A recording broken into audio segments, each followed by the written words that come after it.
नमस्ते दोस्तों, life simplified Hindi में आज एक बार फिर से आपका स्वागत है। और आज हम प्रत्याहारा के चैप्टर को और भी डिटेल में डिस्कस करेंगे और वहाँ पे हमारे अंदर कौन से टू फोल्ड चेंजेस आते हैं उसके बारे में हम डिस्कस करेंगे। दोस्तों, पिछले वीडियो में मैंने आपको समझाने की कोशिश की थी कि प्रत्याहारा का स्टेज आखिर होता क्या है और पीजे सहर ने कैसे इस स्टेज को एक्सप्लेन किया है। इससे पहले कि मैं इस टू फोल्ड चेंज को आपको समझाऊं, इस चैप्टर में पीजे सहर ने एक बहुत ही अच्छा उदाहरण दिया है कि कैसे हम जब सारी प्रैक्टिसेस को करते हैं जो पार्ट 1 में मेंशन है, तब भी हमारा माइंड कहीं ना कहीं एक बॉन्डेज में बंधा रहता है। तो वो एग्जाम्पल मैं आपको समझाने की कोशिश करूँगा। पीजे सहर कहते हैं कि मान लीजिए कि आपका कोई दोस्त है, आपने उसे ये बोला कि तुम जाके दरवाजे पे खड़े हो जाओ, हम यहाँ रूम में एक मीटिंग कर रहे हैं और कोई डिस्टर्ब नहीं करना चाहिए हमें।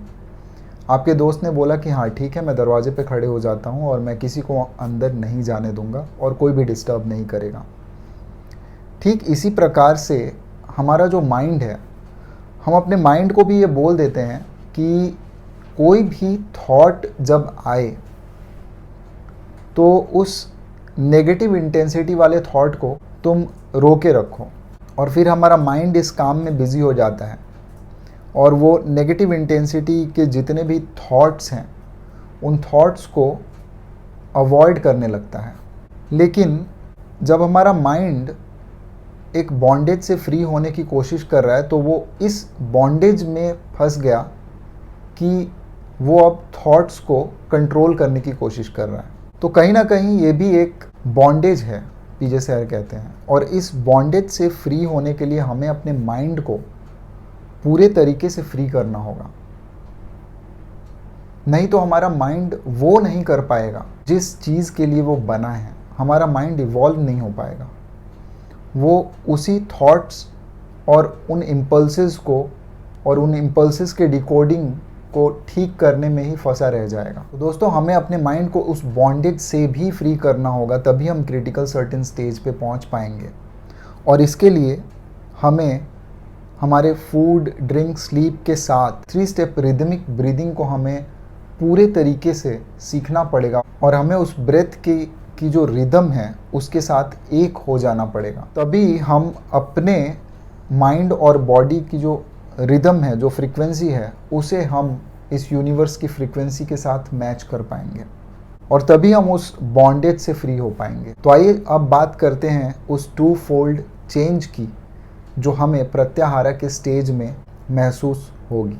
दोस्तों, पहली बात, जो पहला चेंज पीजे सहर ने यहाँ पे मेंशन किया है वो ये है, the still higher stage of concentration is reached. The stage when for a duration of 1000 pulse beats one single coded impulse is decoded, studied and held exclusively। पीजे सहर कहते हैं कि इस स्टेज में हमें वो स्टेज पे हम पहुंच जाते हैं जहां पे हम एक हायर स्टेज ऑफ कॉन्सेंट्रेशन को प्राप्त करते हैं और 12,000 पल्स बीट तक हम एक थॉट को होल्ड कर पाते हैं। जो एनर्जी 12,000 थॉट्स को डिकोड करने में जाती थी, अब वो सारी एनर्जी हम प्रिजर्व कर लेते हैं। उस एनर्जी को हम इंटेंसिटी में कन्वर्ट कर देते हैं।